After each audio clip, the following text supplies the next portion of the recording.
Okay, hi guys! Thank you for watching Marissunday talk today.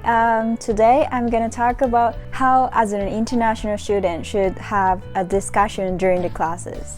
So actually I got a YouTube channel comment the other day saying that I'm going to study abroad next year, but how can I have a discussion during the class? What's the good way to sometimes agree, sometimes disagree, or how do I have conversations and how can I ask questions to others? So I think that's a really good question, so I'm going to share with you guys today. So for those who don't know me before, I am studying abroad in UC Irvine, one of the best school in California, and I don't mean to brag, but I usually get A or A+, sometimes B for my class grades. So I think in this way you can have a nice conversation, you can get nice participate points, which is really important in university life in the States. So for most of us as an international students, if you haven't been abroad before, it's hard for us to state our opinion for the first time in the class or first time you met with your group friends. That's the same for me too. Actually, that's the same for native speakers too. So there are people who start having conversations. So I suggest you to listen to them first. It's important to listen to them. That also counts as a participation grades. So it's important to listen to others so that you can give them a good reaction to them. I'm going to teach you the common words that we say during the discussion. For example, you could say, I totally agree. I totally agree. I really like your idea. I really like your idea. I think you have a nice point. I think you have a nice point.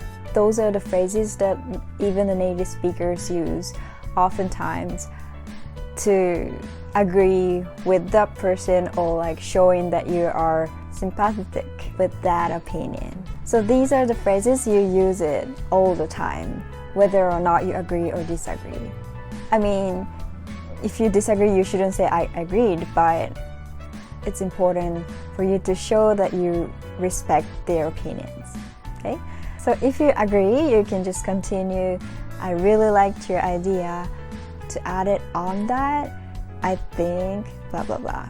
Or if you don't like it, you can say, oh, I understand your point and I think you have a good point, but I also think that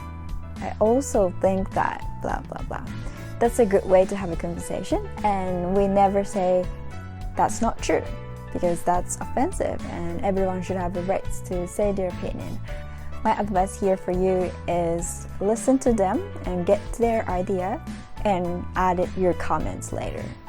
So it's really important for us to do the reading or assignments before it so that we can really discuss. It's sometimes not fair for us that we don't have a good commands of English, that we cannot really make up our opinions at that time, so that we need to prepare. But good thing here is that in States, I feel like any opinion are respected. I never encounter a situation where I say something and someone said back to me something bad or insulting. Even the professor, they usually agree to me all the time. That's the one really difference between Japanese university in the States. I feel like in Japanese university, sometimes professors seek for the right answer, so that if you don't say that, they say oh yeah, what else? But in the States, I feel like you got a good point, but maybe there's another thing. That's how they react, so I feel really, welcomed, So don't be afraid. Even you mess up, it's just start groups. Your life is not gonna end, so don't worry. I mess up all the time too, but that's how you get over discussion. And what else? I think so. Most of you or most of us, we now have an online discussion. In that sense, maybe it's good you show your face in a video, like a Zoom meeting or a Google Classroom, whatever. It's important to put on a camera so that you can show your face, because people feel more connected if you show your face, right? And maybe another thing that you could do during the discussion is that you can ask opinions to those who haven't spoken yet. So you can say, what do you think about this point, Tom? I don't know, I just made it a Tom, but yeah. And even if you couldn't make any statements, don't worry. I had so many times that I couldn't speak any single word before. But there is a time that you can state your opinion. And there is a time, maybe you could do other things. For example, you can take notes. Or if it's for presentation, you can make a presentation slides because it's easier for us. We have more time. That's what I did. Gradually, people realize that you wanted to participate and that you want to make efforts, and that counts. Then, once people realize that you wanted to participate, there are more rooms that people ask your opinion, and we can feel connected.